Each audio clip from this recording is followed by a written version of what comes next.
Bonjour les clocheurs. C'était pas prévu de faire cette vidéo et je me suis dit, prends ta perche à selfie, on sait jamais. Je suis de retour en Bretagne pour voir un peu la famille et j'en ai profité pour faire mon petit lieu de pèlerinage. Un endroit très important pour moi, là où habitait auparavant ma grand-mère et où j'ai habité quelques temps et où j'ai commencé l'airsoft. Alors je me suis dit que ça serait pas mal de vous montrer la genèse et le terrain anthologique sur lequel j'ai hurlé, crié et fait des roulades pour la première fois.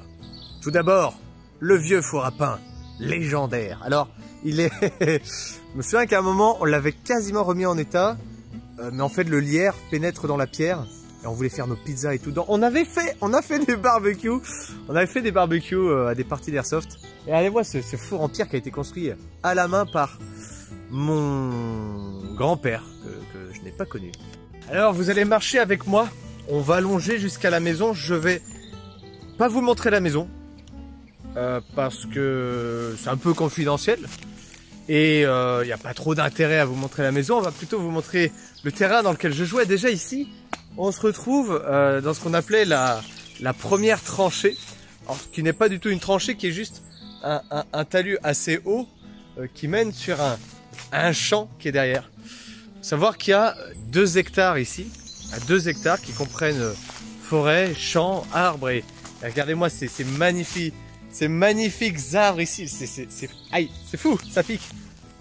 Et là, pendant l'une des dernières tempêtes l'année dernière, il y a des très gros chênes, des vieux chênes qui sont tombés et que mon père a découpé, etc. à la tronçonneuse. Il y a encore beaucoup de boulot.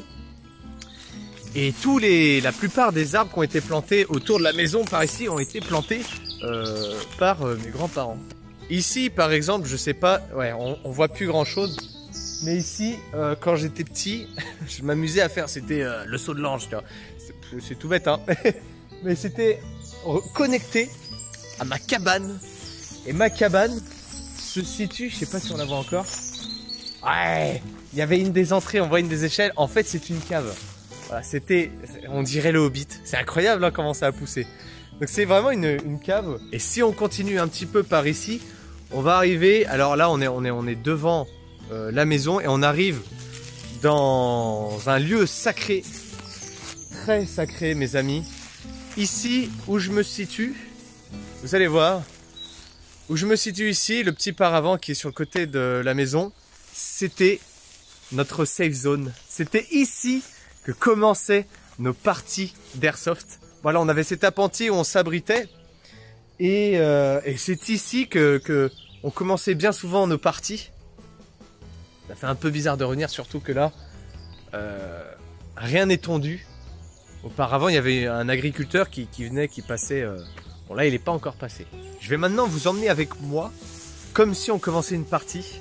Alors, il y avait plusieurs terrains, comme je vous ai dit. Il y avait le terrain qui était derrière la maison, que je vais vous montrer.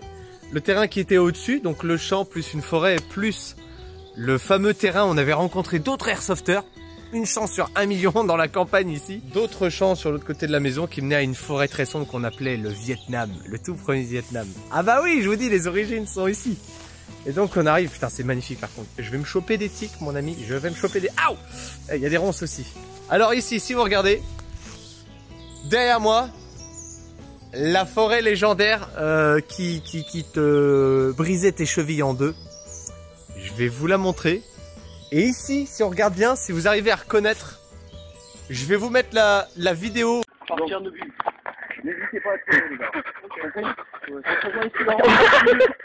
Quand on avait fait une partie zombie, donc c'est-à-dire qu'on emmenait un mec, on savait que c'était les zombies, et il allait se planquer dans la forêt, et on faisait toujours semblant d'être un commando. Et les premières opérations, le premier RP, on partait, en général c'était mon frère qui faisait l'histoire. Comme il avait fait l'armée, il arrivait bien à diriger le groupe. Et on allait dans la forêt en duo. Et donc le zombie, il tirait sur quelqu'un, t'étais out, mais tu devenais zombie, donc tu tirais sur les autres. Donc tout le monde était contaminé, à la fin il en restait qu'un qui se planquait et qui se faisait un peu dessus quoi. T'es déjà contaminé, gros connaître. Tiens, je suis désolé, j'ai foutu mon canon dans la bouche. Ok, Galate, Flo, vous explorez le fond. Quoi? Tout seul avec lui dans les bois? Merde! Quoi, juste un mode avocat! David, vous partez. Ok, vous deux, vous prenez le fond là-bas. Il reste qui, Zéphyr? Sergent, qu'est-ce qu'on cherche? On prend le centre du bois. Qu'est-ce qu'on cherche exactement dans ce bois? On cherche la compagnie qui a disparu, ok? T'as écouté, attention! Alors, celui-là, c'est court! Ouais, d'accord. Et donc c'est ici même que commence la forêt. Et je vais vous emmener à un autre endroit d'une vidéo où parfois lorsqu'on jouait, on mettait les haut-parleurs à la fenêtre de la maison et on balançait du MC Hammer, tu vois. Bon bref.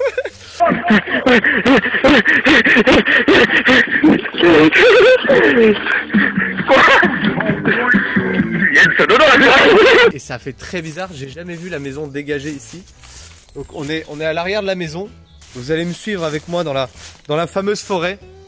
C'est la forêt, quand j'en parle, on a joué ici pendant 8 ans. Et cette forêt, elle est pentue. Alors, je sais pas si on va pouvoir bien voir la pente. On voit que ça descend un peu. Allez, venez avec moi, on y va. Comme si on était en partie.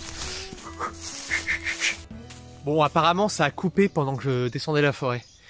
Je disais donc, ici, le lieu est devenu magique.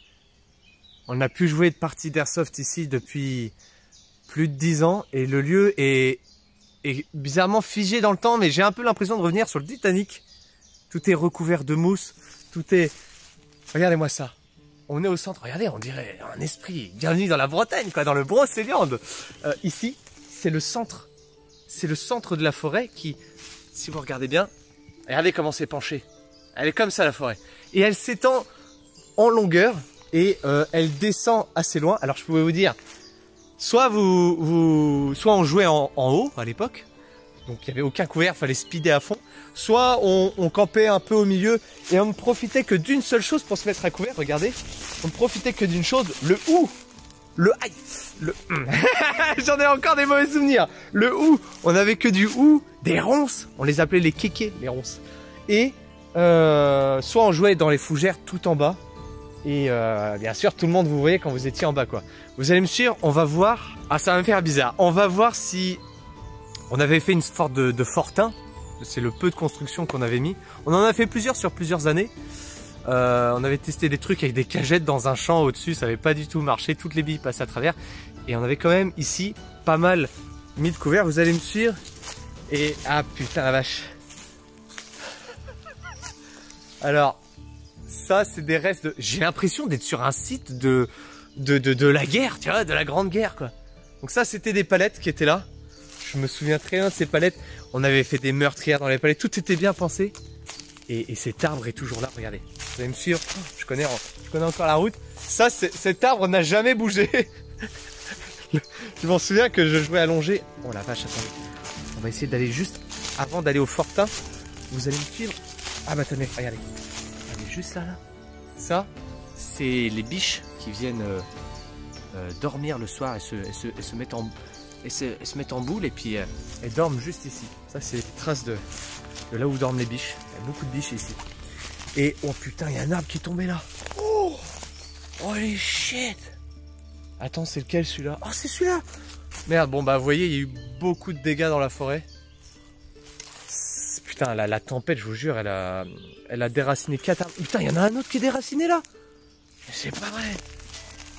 J'avais jamais vu d'arbre déraciné dans cette forêt. Il y en a un autre derrière, vous le voyez. Et là, celui-là est vraiment, vraiment immense. Donc ça, c'est quand on jouait en bas, vous voyez toutes les fougères. Et alors, les tiques, moi je peux vous dire que les tiques, on en a eu. Ça, faites gaffe quand vous jouez à l'airsoft. Les tiques, surveillez bien. Moi, j'ai appris que... j'ai appris il y a 2 ans qu'il y avait une maladie que véhiculaient les tiques qui était mortelle, quoi. Ah ouais. J'ai eu plein de tiques ici. Mais attention, c'est très, très dangereux. Alors, on va essayer de remonter comme si j'attaquais... Putain, c'est magnifique. Regardez, suivez-moi. On va remonter. Ah, ça, regarde cette plante. Ça c'est du poison par contre. Ça, faut faire gaffe. C'est une magnifique plante, mais c'est du poison. Alors, vous allez me suivre. Regardez-moi ce terrain. C'était déjà Grayzone Warfare à l'époque. On était là. Et vous voyez, cette forêt fait beaucoup de bruit.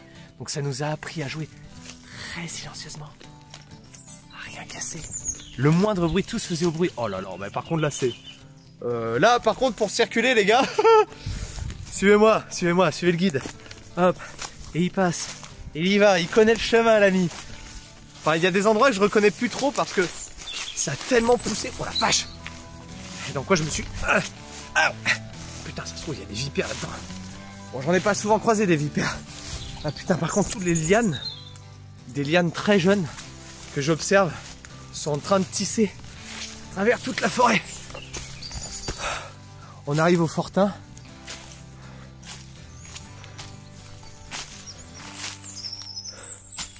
Il n'y a plus rien. Il n'y a plus rien. Il n'y a plus rien du Fortin les gars. Le Fortin est tombé messieurs. Attends on va voir. Ah il y a des restes. Alors, une des barricades du Fortin qui reste. Oh, il n'y a plus grand chose, hein, ça tire un peu la gueule. Il y a même un petit bidon, faudra l'enlever, ça, c'est pas bon pour la nature. Il y a un pneu, il y a une porte, il y avait un bout de porte qu'on avait mis là. Et ça, c'était un super bon point de défense, je m'en souviens ça. Et il y avait une autre position, ça faisait un peu Hamburger Hill ici, tu vois. Il y avait une autre position par là. Oh bah il tire la gueule, ouais, tout a pourri. Il s'est effondré sur lui-même quoi. Il était encore debout il y a quelques années, ce Fortin. C'est officiel, c'est...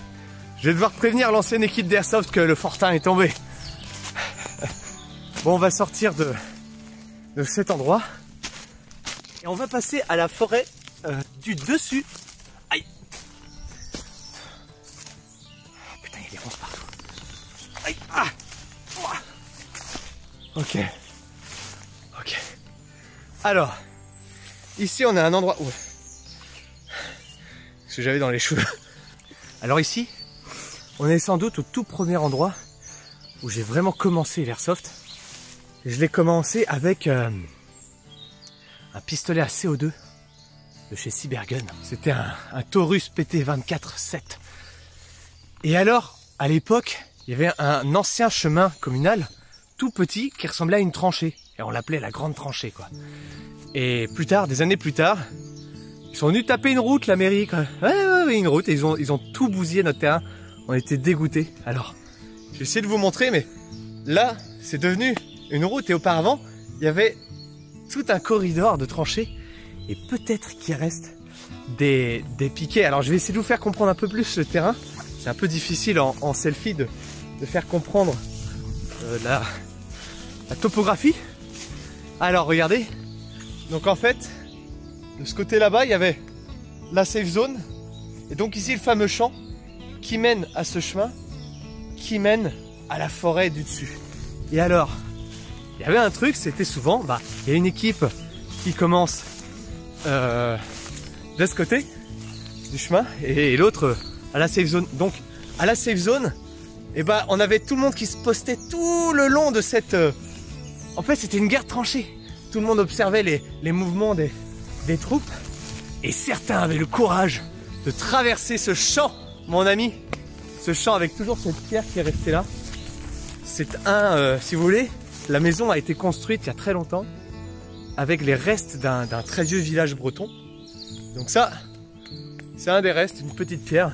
Petite vidéo bonus dans ce même champ à l'époque où je testais très gentiment une grenade explosive sur mes amis. C'est bien moi là devant ce moustache.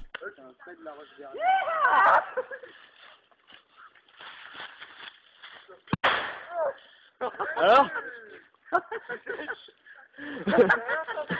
Et alors, on voit l'avancée là. Vous voyez où l'arbre est tombé ici? On avait fait une sorte de grande muraille de petites cagettes en bois. Je m'étais caché dedans. Quand les premières billes ont volé, tout a éclaté. Enfin bref, ce champ est mythique. Ce champ, c'est le champ où j'ai fait mes premières charges en hurlant. C'est là où j'ai pris goût à... Vous voyez pourquoi j'aime pas le CQB? Parce que moi, c'est ici que c'est épique. C'est ici, c'est The Patriot. C'est Braveheart. Tu cherches dans la plaine, mon ami. Alors, on va continuer du coup jusqu'à... Il reste toujours le piquet, putain, yes.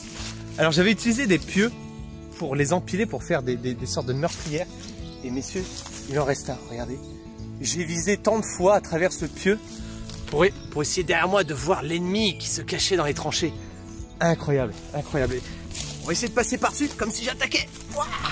Tout. Il faut comprendre un truc, regardez l'été. C'est oppressant.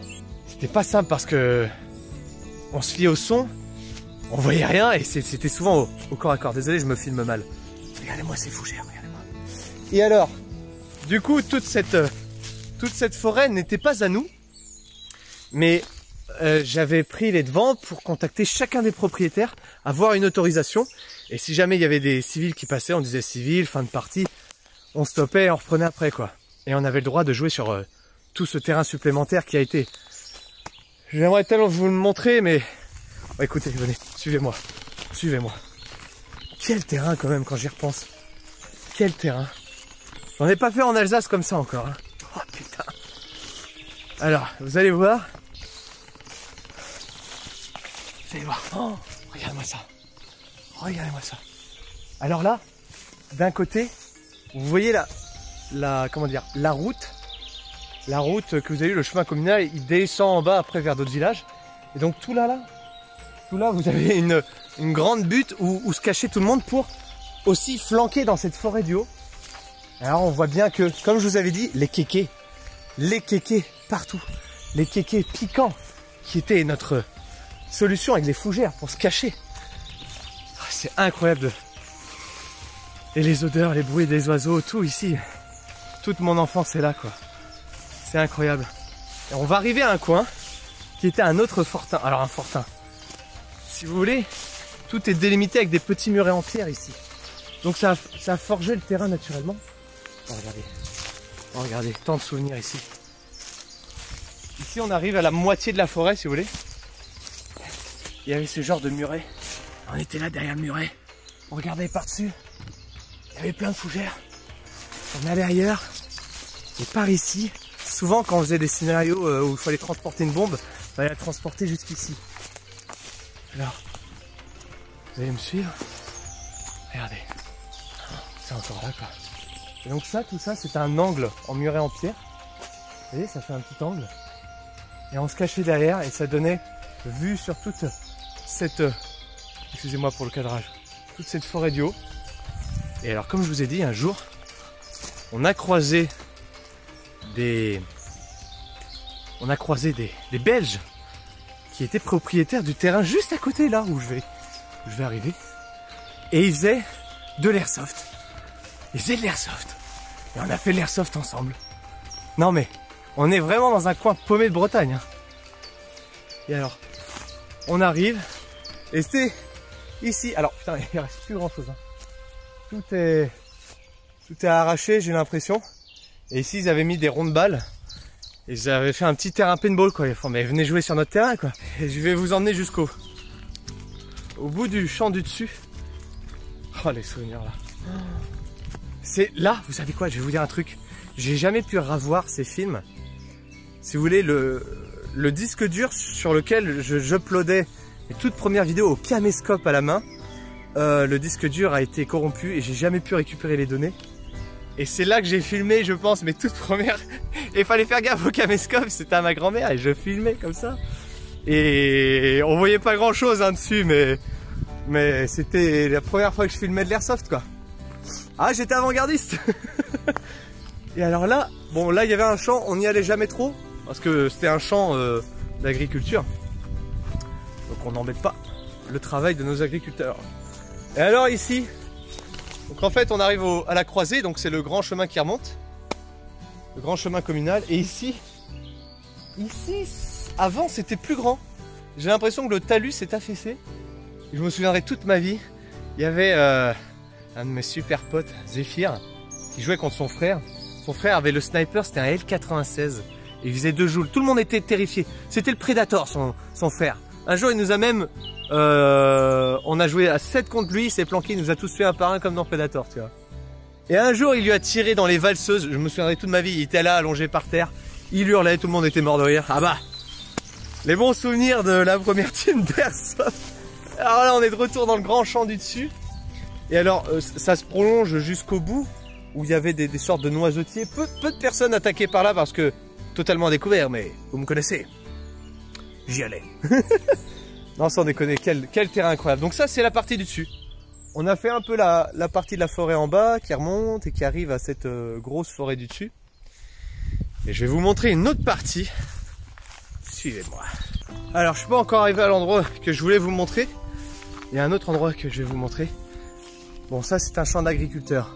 Mais il est arrivé une fois que... Oui, on était jeunes et on était co. On a été un peu dedans. Et c'était... c'est du blé ou du... Bon, c'était du maïs à l'époque, du blé, je sais plus. Mais c'était un champ super grand. Et on a été là, je me souviens, c'était... Regardez, c'était le coucher de soleil.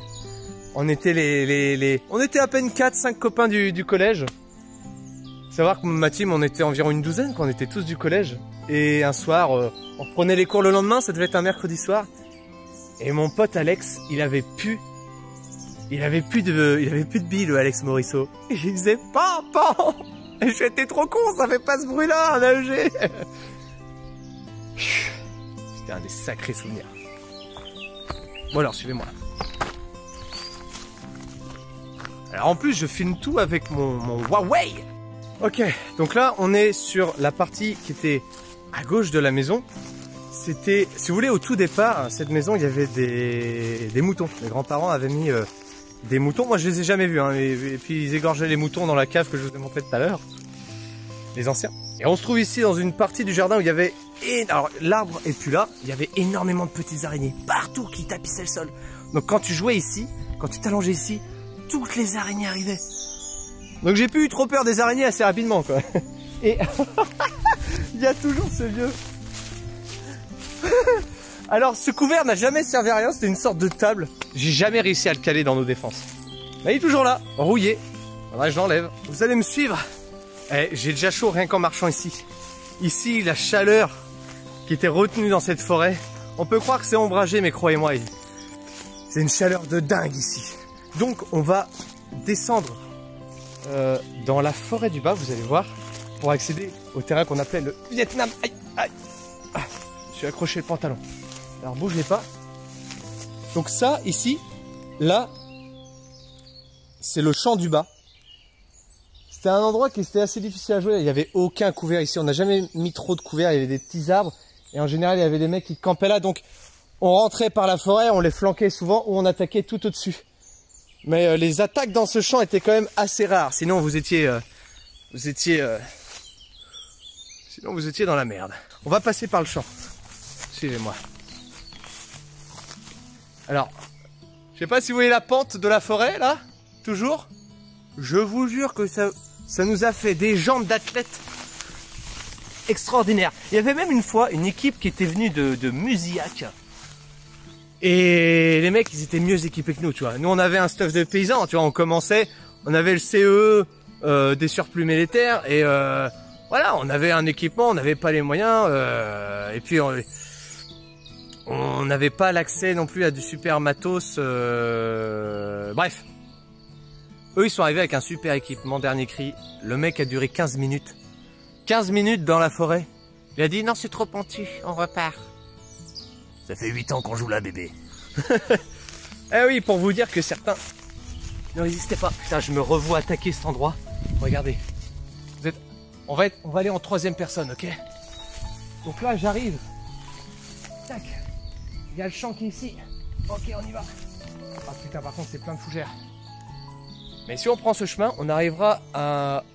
Vous allez voir, on va arriver à un petit truc. On va arriver au Vietnam. Mais alors, pour arriver au Vietnam, il faut traverser ces fougères. Oh la vache. Mais dans quoi je me suis... Les gars, dans quoi je me suis... Oh, oh putain. En plus, c'est un pantalon à moitié costard. Super bonne idée, le présentateur. Putain, je vais avoir des tics, moi je vous le dis. Oh putain, là, par contre, ça, c'est du sanglier, ça, ici. Ouais, il y a du sanglier, il y a des renards. Ouais, ça a été déterré par des sangliers. Je suis con, j'aurais pu passer par le chemin. Regardez. Je vais switch sur la forêt du bas. Regardez, suivez-moi. Et alors là, on arrive. La forêt du bas, il y avait un long muret qui descendait jusqu'en bas. Et ici, on va arriver à un chemin magique, magnifique. Préparez-vous à en prendre plein les mirettes. Alors, ça, c'est le chemin. Alors, tous les arbres ont été déracinés. Putain de merde. Oh, je sais pas si on voit bien avec la mise au point, mais vraiment sur un endroit qui est magnifique et qui est totalement déraciné. On va faire un petit détour avant d'aller au Vietnam. Bougez pas. Ok. Ah bah non, il est là le vrai chemin. Je suis bête moi. Eh oui, il est là le vrai chemin. Je me disais, c'était un peu bizarre. Bah, le chemin il est bloqué, hein. L'arbre est tombé, on peut rien faire. Je vais vous emmener à un endroit, je vous avais parlé en début de vidéo qu'il avait neigé. Et ça c'était un des grands souvenirs que j'ai. On était allé avec mes frangins et mon père. Regardez. Waouh. On sort de cette forêt et on arrive ici à la grande colline comme on l'appelait. La colline. Alors celle-là elle est pentue aussi, hein. Et tout en bas, vous pouvez voir, je sais pas si on voit très bien par là-bas, ouais. Il y a un ruisseau. Il y a un ruisseau qui mène à une grande forêt. Et alors ici, on avait enlevé les roues des skates. Et on avait pris des bâches en plastique.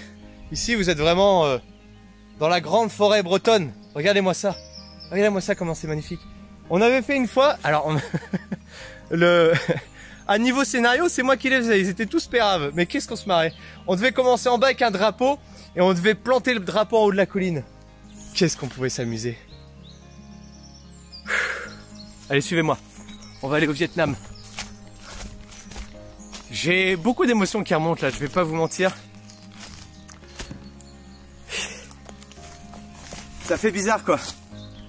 Je pense que ça serait un concept incroyable que de reconvier toute mon équipe d'airsoft d'antan. Alors, la plupart ont vendu leur matos. Certains en ont encore. Et je pense que ça serait incroyable d'essayer de leur dégoter du matos à ceux qui n'en ont pas. Et de venir rejouer ici, sur le terrain anthologique. Ça serait fou. Ça serait fou comme vidéo. Mais faudrait qu'ils aient tous des répliques et tout. Par contre, on peut pas y accéder au Vietnam, là. Ok, je sais. On va passer par les terriers de renards. Il y a un endroit où il y a des terriers de renards qui venaient dormir là la nuit. Ils se cachaient un peu dans un petit contrefort en terre. Oh, tous les arbres. Oh, tous les arbres ont été déracinés par la tempête. Par contre, le terrain est défiguré. J'ai rarement vu ça dans une forêt. Bah, surtout celle-ci, quoi. Mais là, le spectacle est à la fois magnifique et à la fois très triste. Alors là, on arrive. Du coup, ce petit sentier de biche, quand même. Oh, regardez. Je fais un peu mon expert, mais ça, là, c'est de l'empreinte de biche, ça. Vous voyez, je sais pas si on voit bien. C'est une petite empreinte de biche. Quand je dis c'est un sentier de biche, c'est un sentier de biche. Alors.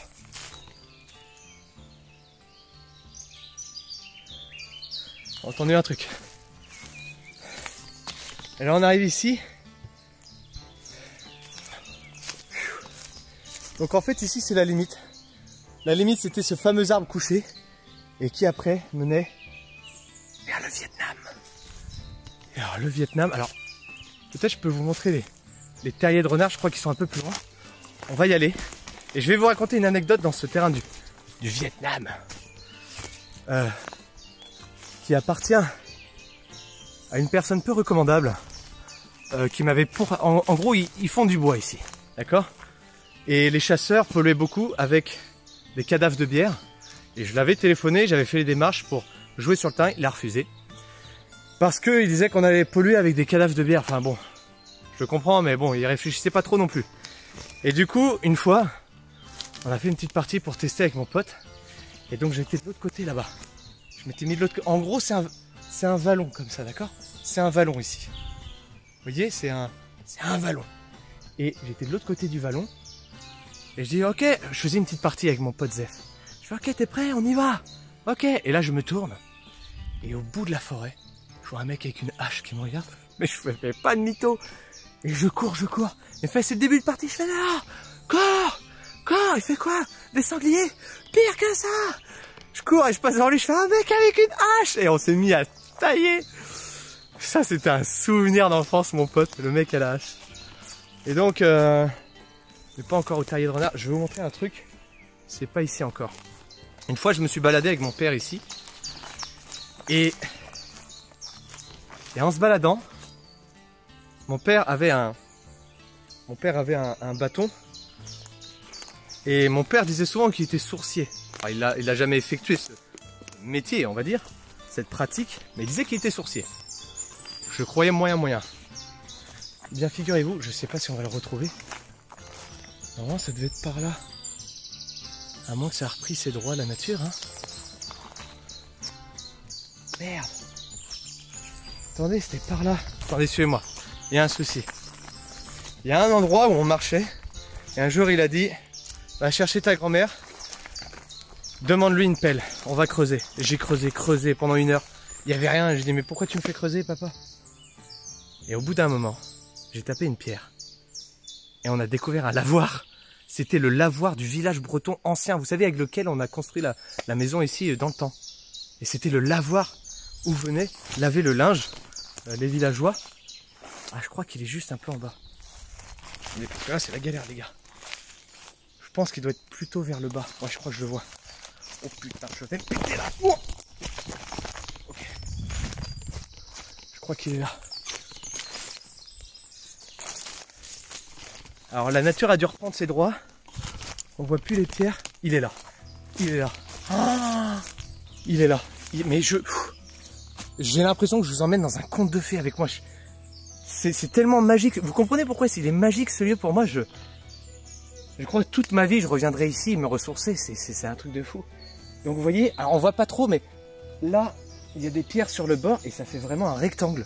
Et mon père avait trouvé ça. Et on a creusé, hein. On a enlevé, je sais pas 1 mètre non plus, mais 50 cm au moins. Et il avait trouvé ça. Sourcier, pas sourcier, vous vous ferez votre avis dans les commentaires. En tout cas, il l'avait trouvé. Et ça n'avait jamais été déterré, ni du temps de mes grands-pères, ni jamais, quoi. Et on l'avait déterré, nous. Donc les animaux peuvent venir boire maintenant depuis le temps. Alors, je vais remonter et on va poursuivre notre visite. J'espère qu'on va pas tomber sur un mec à lâche. Sinon on va mourir. Ce sera mon dernier vlog. Un streamer meurt dans la forêt. D'un coup de hache dans le bidou. Ok, on y va. On va dans le Vietnam. Alors le Vietnam, c'était une forêt plus sombre. Où la lumière ne pénétrait que très rarement. Où les arbres étaient plus petits, style mangrove. Je vais vous immiscer avec moi. Vous allez kiffer. Oh, regardez.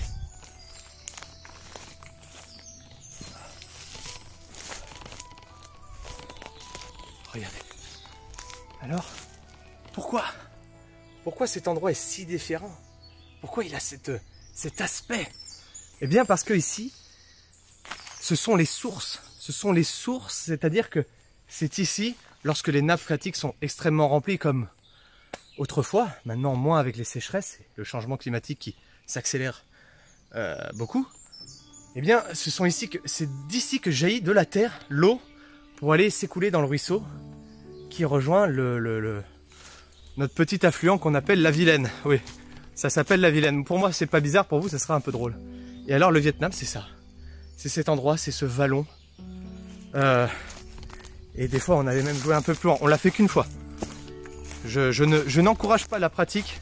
Alors ça, par contre, on a appris de ces leçons. On va pas jouer sur le terrain d'autrui sans permission. D'accord? On était jeunes, on a fait des erreurs. Ok. Donc j'encourage pas. J'encourage d'ailleurs aucun airsofter à se dire ouais ça va, il n'y a jamais personne sur ce terrain, on va jouer là-bas. Trouvez une asso, trouvez un terrain légalement. Et je sais que c'est pas facile des fois, même les associations ont du mal à trouver des terrains avec les mairies. Les mairies sont assez frileuses, ils disent ah vous allez faire la guerre, qu'est-ce que vous allez faire? Mais j'ose espérer qu'à l'avenir, on va améliorer ça les gars. En France, on trouvera des terrains. Vous en faites pas. On va y arriver. Allez, on va remonter en haut. On va pas remonter en bas, tu me diras. On n'a pas trouvé les terriers de renard, ils ont dû être rebouchés. Ni les terriers de blaireau, mais ça les terriers de blaireau. Oh putain, ce qu'ils sont là. Oh putain de merde. Ils sont toujours là. Putain.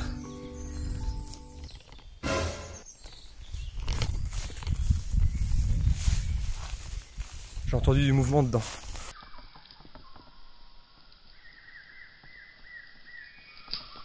Oh vas-y, je me casse. Oh putain, il y a des trous partout. Oh nom de Dieu. Ok. Hey, pas de panique hein.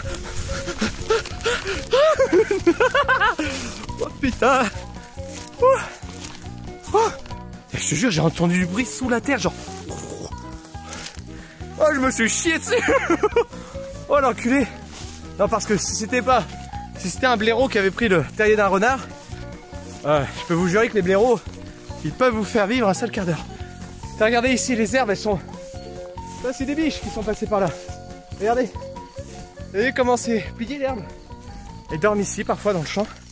Putain, j'ai plein de créatures sur moi. Je vais mourir. Je pense qu'ici, c'est un bon endroit pour terminer la vidéo. Au milieu de la plaine. Voilà. Pourquoi mon amour se tourne vers les terrains en forêt, la nature, les odeurs, les souvenirs. Parce que l'airsoft, c'est comme une belle balade. C'est vrai. Alors oui, je comprends bien sûr que les gens aiment les CQB. Mais il y a tellement de terrains à découvrir, tellement de forêts, et ça se trouve même en Europe, dans le monde. Peut-être même des jungles. Oh, ça doit être un peu dur de jouer dans une jungle. Enfin, vous m'avez compris. J'espère que vous avez aimé cette vidéo. J'espère surtout que le son a été bien enregistré. Et voilà, je vous ai partagé un petit bout de ma vie. Très important pour moi. Et peut-être qu'on reviendra ici un jour jouer avec... Je sais pas. On verra. Moi, je suis pas fatigué. Imaginez quand on jouait 2 jours ici à suivre. Je vous embrasse les clutchers.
Hein?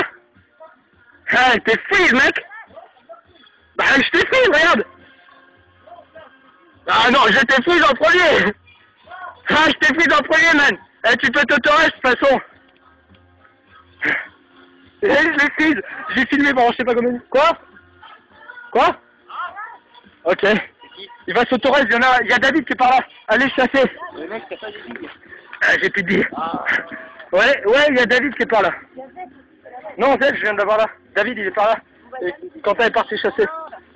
T'es sûr qu'il est là? Quoi? Ah, peut-être, ouais. Ah. Bon, bah, let's go. Ouais, comment... Et il va s'autoriser, Zef. Ouais, garde-le en joue, Brian. Il est là, Zef. Garde-le en joue. 4. Il va peut-être s'autoriser, Zef, alors je sais pas. T'as plus de billes non plus? On a plus du tout de billes, personne? Non, bah, Bon, bah, on est tous out alors. Bon, bah, on a qu'à remonter, hein, si on a plus de billes. Hein? Comme. Bon, bah, let's go alors. Bon, bah, on monte, on a plus de billes. On les a quand même bien niqués. Bah ouais, mais moi je peux plus faire prise, hein, tu sais.